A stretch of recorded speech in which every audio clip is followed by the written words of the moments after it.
Hey, what's up everybody? Welcome back. Brandon again. Today we're going to take a look at the Kabuki new generation power bar, which is one of the most hyped bars in recent memory, and for good reason too. Taking a look at the spec sheet, you really can't find a bar that compares to this, and there's a lot of claims out there from this bar in terms of what it can do versus the competition, and it probably helps by the fact that there is a video of this barbell literally eating away the competition and other barbells out there. Now, at the end of the day, for the average user or even for an elite powerlifter, does that make a difference? Well, one way to find out, and that's by taking a more in-depth look at the Kabuki new generation power bar. The Kabuki power bar generated a lot of buzz when it was first announced, and for good reason too. Not only did it come backed with an impressive spec sheet, but there were some very prominent claims made by the Kabuki team. Before we get there though, let's take a look at the basics first. So the bar comes in at 20 kg and is 86.5 inches long. It's 29 millimeters in diameter, which most power bars are, with probably the exception of the Texas Power Bar, and has your standard powerlifting knurl marks on it. Now, being a power bar, you'll also find center knurling. However, unlike a lot of other bars, you'll also get a center ring mark. I typically have seen this on a lot of squat-specific bars as a way to make sure the bar is completely centered on your back, and I think it's a nice touch that they added it in here. The sleeves on the bar give you just over 15.5 inches of loadable sleeve length, and they use bushings on the collar, which in this case don't really seem to give much extra spin. The bar is available in 3 finishes: zinc, black oxide, and electroless nickel, and ranges in price from about $600 to $670. Now, the bar I purchased was the nickel version. However, I also have a zinc shoulder rock, so you can see what the difference in color looks like. One of the things that is heavily promoted on the bar is in its overall construction. So it's advertised as using an aerospace grade alloy metal with a PSI of 250,000. Now, for comparison, a Texas Power Bar is rated at 186,000 and a Rogue Ohio Power Bar at 205,000. Kabuki also heavily pushes its Rockwell hardness rating of HRC 51, but I wasn't really familiar with the Rockwell rating because I haven't seen many other companies promote this before, but it equates down to how hard the bar is. In this instance, the harder the bar, the better the knurl will hold up over time. And to demonstrate this, here's a video of the Kabuki bar literally eating into its competition. So that video helped me understand it a lot better, as I had a tough time understanding it before. Chris Duffin, the founder of Kabuki, has a background in engineering, specifically aerospace and automotive drivetrains, and has a video that goes more in depth on the process and what the numbers mean. That I'll also link in the description box below. Now, in addition to the knurl being harder due to the Rockwell weighting, it also feels different than any of the other bars I've used. Duffin gives the analogy that compares a sharp, aggressive knurl to that of a pointy mountain, and the knurl of a dull, slippery bar to a hill. He contends the issue here is the sharp knurl could be detrimental to performance as it can chew through your hands. He also states that it's brought to a sharp peak and you're getting a very small surface area that actually makes contact with your hand itself. Now, the Kabuki knurl is equated to a volcano. It has the depth or height of a mountain, but a sharp rim around the top which will cover more surface area on your hands without coming to a point. And here's a really quick graphic to illustrate the differences. Now, before getting into how the bar performs, let me talk about my experience with the ordering process. The bar took several weeks to arrive, which was a little surprising as it stated on the site that it was in stock, and when I reached out to the customer care team after about 10 days, I was told it was due to the nickel finish I chose. The shop was waiting on more nickel to come in for the plating process, and I was okay with this, but would have liked some kind of heads up instead of me being the one to inquire. Now, about a week or so after that, I got a notification that the bar had shipped, which cost me an additional $50 to pay for, of course, and a few days later the bar was at my doorstep. So I was very excited to get this bar out in the open, as it was and is the most expensive barbell that I've owned. And you can imagine my disappointment, however, when the first thing I saw upon popping off the end caps was a scratched up bar cap on my brand new barbell. Now, after getting the bar out of the package, I noticed both end caps were like this, and I might be a little bit more understanding of this if the bar were older stock and had been sitting around a warehouse for a while, but the fact of the matter is it had just come off the production floor line due to the plating that needed to be done. So this tells me that it was shipped like this on purpose. I also recall a video I saw about a month or two ago where GarageGymReviews had a very similar issue with his bar. So again, it's very concerning to hear that it had not yet been addressed.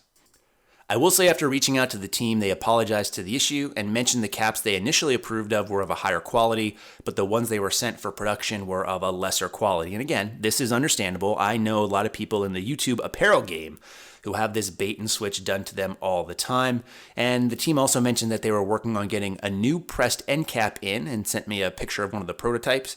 And they mentioned that they'd be sending out these replacements to anyone who had ordered a bar. So a few weeks after that email exchange, I got a package with the new pressed end caps in, and they did look very good. And I was excited to finally get them on, in large part because I hadn't been showing any pictures of the barbell on social media just because the end caps were so banged up and I didn't want to be showing off this brand new $700 bar with below average caps on it. So again, you can imagine my disappointment when on the new caps, one of them was actually too large to fit onto the bar. So again, I reached out to Kabuki and they told me some of them were pressed too hard, which caused the caps to flatten more than they had wanted. But again, they were nice enough to expedite a new set of caps to me, which fit perfectly. And I must say, the new caps look really sharp on this barbell. My particular bar also appears to have a slight stain on one of the collars, and could be oil or something else from manufacturing, but I couldn't seem to remove it. I must also mention I've heard some stories, and a few of you have actually reached out to me to confirm about other potential quality control issues with the bar, from the coloring to the knurling, and I can say I haven't had any problems other than that with the end caps and the small stain on one of the collars. Now, while this is extremely frustrating given the price, I'm not overly mad as I know that they're a much smaller operation, do all the work in-house, and with any first-gen product, some bumps are to be expected. And now that we got that out of the way, let's talk about performance, and this will be short to the point. It's a fantastic barbell. It's stiff, has superior knurl, and using it to squat, bench, and deadlift have been great. The knurl has reset my expectations on what a good knurl should be, and the bar is extremely grippy without being sharp. Obviously, this helps on bench and deadlift where grips come into play, but also on squats as the bar grips and hangs onto your back better than the other bars I own. Now, there have been a lot of questions when it comes to the bar in terms of how does it compare to the Rogue Ohio Power Bar. However, I'm not sure that's a fair comparison necessarily. According to a discussion on the GarageGymReviews Instagram account, Duffin states this bar was never meant to compete with Rogue's offering and is more of a specialty bar. And there's also some other good banter between Duffin and Bill Henniger, who's the head of Rogue, and there's even a discussion about testing the bars head-to-head, which I hope ends up happening at some point. And even though Duffin says you can't compare them, I'm going to anyways, as I'm sure that's what most of you want to know. Unfortunately, there's not really much noticeable difference when using them outside of the Kabuki bar having the better knurl in my opinion. I had my friend Garrett Blevins test out the bar with some heavier squat work and he didn't notice anything either.